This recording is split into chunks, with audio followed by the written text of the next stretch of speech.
Hello, మనం ఈరోజు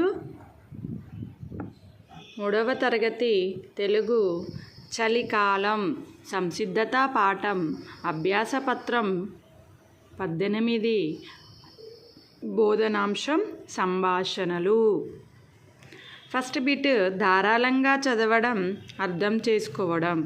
కింది వాక్యాలను చదవండి, వాటిలోని ఒత్తు పదాల కింద గీత గీయండి.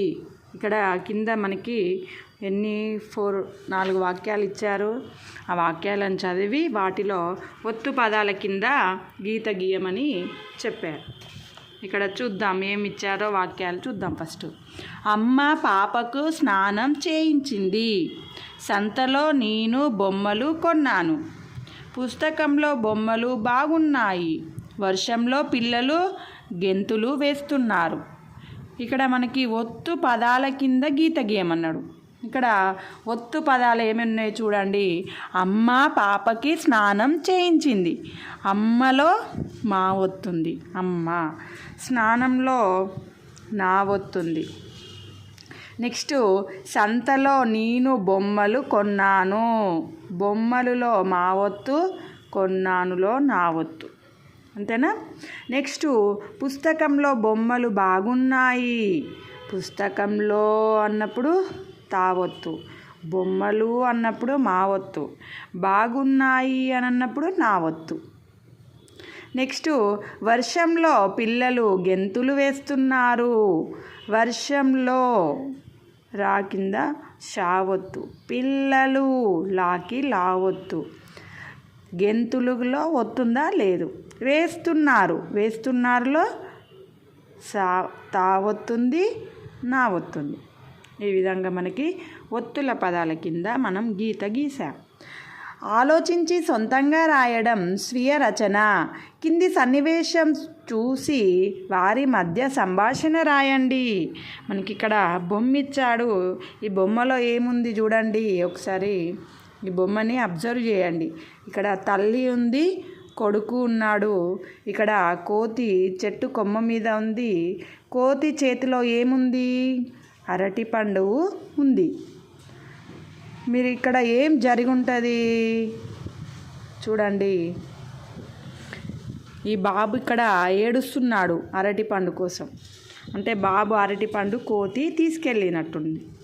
ఇక్కడ మనం ఫస్ట్ తల్లి ఏమంటుందో చూద్దాం.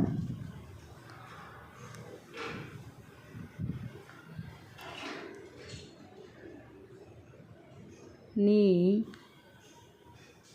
అరటి పండు కోతి తీసుకెళ్ళిందా? వాళ్ళమ్మ బాబుని అడుగుతుంది. అవునమ్మా,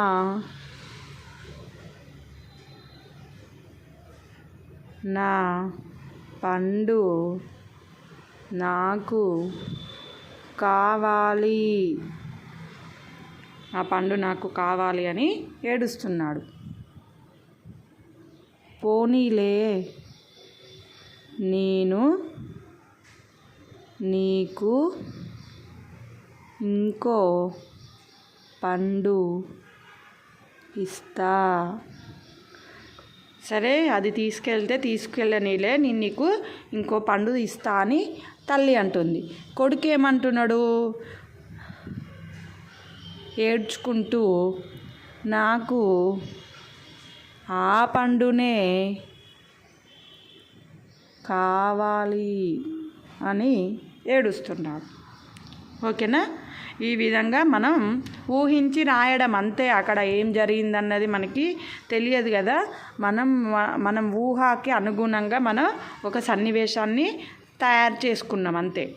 ఈ విధంగా మీకు నచ్చినట్టుగా, మీకు ఎలా అనిపిస్తే, ఈ బొమ్మను చూసి మీకు ఎలా అనిపిస్తే మీరు సొంతంగా అలా కూడా రాసుకోవచ్చు. ఇది నాకు అనిపించింది, నేను ఇక్కడ రాశాను. ఓకేనా పిల్లలు? Thank you for watching.